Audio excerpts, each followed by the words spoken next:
Good morning বন্ধুরা, কেমন আছো? আশা করছি সবাই খুব ভালো আছো, সুস্থ আছো। আমরাও খুব খুব ভালো আছি। তো দেখো, ঘুম থেকে উঠেছি, উঠে দেখি মার সমস্ত কাজকর্ম হয়ে গেছে, রান্না বান্না হয়ে গেছে। একদম এসি চালিয়ে এত শান্তিতে ঘুমিয়েছি। ঘুম ভেঙেছে প্রায় অনেকটা লেট করে। যদিও আমি বাড়িতে থাকলে এরকম টাইমে ঘুমাই না, বোঝোই তো, বাবার বাড়ি বলে কথা, এখানে শুধু খাওয়া আর শোয়া। তো ঘুম থেকে উঠে দেখি বাবা নিয়ে এসছে কালো কালো জাম। জামগুলো বেশ মিষ্টি ছিল। আর আগে জানো তো, আমাদের গ্রামে অনেক জাম গাছ ছিল। আমরা ছোটবেলায় সমস্ত বান্ধবীরা মিলে জাম পাড়তে যেতাম। খুব মজা হতো সেই সব দিনের কথা। আর জামগুলো কাঁচা লঙ্কা নুন দিয়ে মাখতাম, মেখে সবাই মিলে বাটিতে বাটিতে খেতাম খুব মজা করে। তারপর দেখো, বাবুর পেয়ে গেছে খিদে। তো বাবু বলছে, মা আমি ভাত খাবো না, আমি খাবো ম্যাগি। তো ডিম দিয়ে ম্যাগি দিয়ে বাবুকে বানিয়ে এখন বসে বসে খাওয়াচ্ছি। বন্ধুরা দেখো, এই সবে মাত্র স্নান করলাম, চুলে একটু শ্যাম্পু করলাম, কালকে তেল দিয়েছিলাম তো। আর আজকে একটু এক জায়গাতে যাওয়ার ইচ্ছার জন্য শ্যাম্পুটা করলাম। তো কোথায় যাবো অবশ্যই তোমাদেরকে জানাবো যদি যাই। তো এদিকে মা ভাত ধরে দিয়েছে, এখন ভাত খাবো। এই যে আজকে রান্না হচ্ছিল পনির, আলু আর মটরের ডালের তরকারি। কালকে যে তোমাদের দেখালাম ভেজানো ছিল ডাল, তো সেটাই বেটে সুন্দর করে আমার দাদার মেয়ে রান্না করেছে। আর কলমি শাক ভাজা করেছে, সেটা আমি এখন খাবো না, আমি এখন এটাই দিয়ে খাবো। তো চলো, খুব টেস্টি টেস্টি খাবার হবে আজকে। আর সিমাই রান্না করেছি। তো বন্ধুরা, আমরা সবাই মিলে রেডি হয়ে গেছে, এখন যাচ্ছি মামার বাড়ি। আমার মা, আমি, আমার দুই বোন, বাবা, বোনাই, সবাই। তো মামার বাড়িতে সেরকমভাবে যাওয়া হয় না। হ্যাঁ আছে, মামার বাড়ি সেরকম ভাবে তো যাওয়া হয় না। তো যখন আসি একবার সবাই মিলে যাই। আর মামার ছেলে হয়েছে, সেই উপলক্ষে বেশি করে যাওয়া।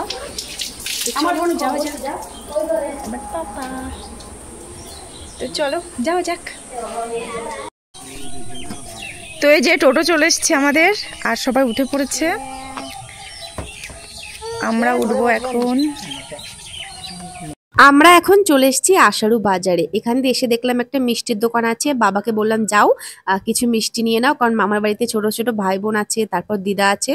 তো বাবা নেমে মিষ্টি নিল, তারপর আমরা টোটোতে করে আবার উঠে চলে যাব। তো এই যে আমরা এইমাত্র নামলাম টোটো থেকে, এখন হেঁটে হেঁটে যেতে হবে। তো কত বছর পর যে যাচ্ছি বাবা। আর আমার বাবু তো টোটোতে ঘুমিয়েই পড়েছিল। তো চলো যাওয়া যাক। কি রে, চলো চলো বাবু চলো।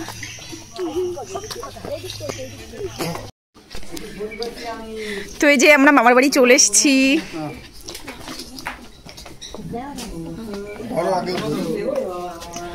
ও দিদা,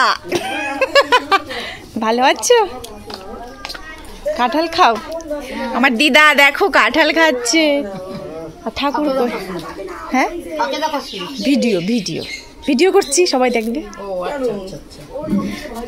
ঠাকুর কোথায়? আমার ঠাকুর, আমার দিদার মন্দির। হরে কৃষ্ণ, রাধে রাধে। ঠাকুর,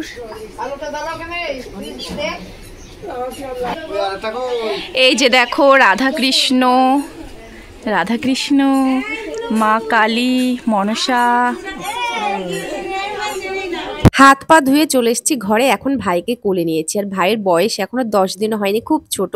আর জানো তো, আমার মামা মাসিদের মধ্যে সব থেকে বড় আমি, আর এই ভাইটা হচ্ছে সব থেকে ছোট। তো বড় ছোট মিলে এখন গল্প চলছে। আমাদের দেখে আমার দিদা চলে গেছে দোকানে কিছু খাবার জিনিস আনতে। আর আমরা তো কাউকে কিছু বলে আসিনি, কারণ আমরা জানি যে এখানের অবস্থাটা খুবই খারাপ। কারণ আমার মামির কিছুদিন হয়েছে সিজার হয়েছে, এখন তো কিছুই করতে পারবে না। আর আমার দিদা বয়স্ক মানুষ, উনি মাছ মাংস কিছুই খায় না। তো যদি ফোনে বলে আসতাম অনেক কিছু ঝামেলা করতো, তার জন্য আর কিছু বলিনি। আসলাম একটু থেকে, আবার সোজা চলে যাব বাড়িতে। তো দেখো বন্ধুরা, আমার দিদা নিয়ে এসছে এখন কোল্ড ড্রিঙ্কস। এত করে বারণ করলাম, শুনলোই না। এই যে দেখো কোল্ড ড্রিঙ্কস নিয়ে এসছে। ও দিদা, তুমি মিষ্টি মিষ্টি এখন ইয়ে করো না তো। ভগবানের জন্য তুলেছো, ঠাকুরের তো নিয়ে এক প্যাকেট ছড়াইছো। ও ঠাকুর তো দিতেই পারবো না, এটা জ্বালা রে। এই আম কাঁঠাল কত খাচ্ছে, আর শুধু বলছি একটু চোখে জল ফেলছে, তোমাদের দিতে পারছি না। এ মা, আমি তো ঠাকুরের কথা ভেবে নিয়ে আসলাম, যে ঠাকুর আগে দেবে, আগে ঠাকুর তারপরে অন্য কিছু। ঠিক আছে। এ কৃষ্ণ,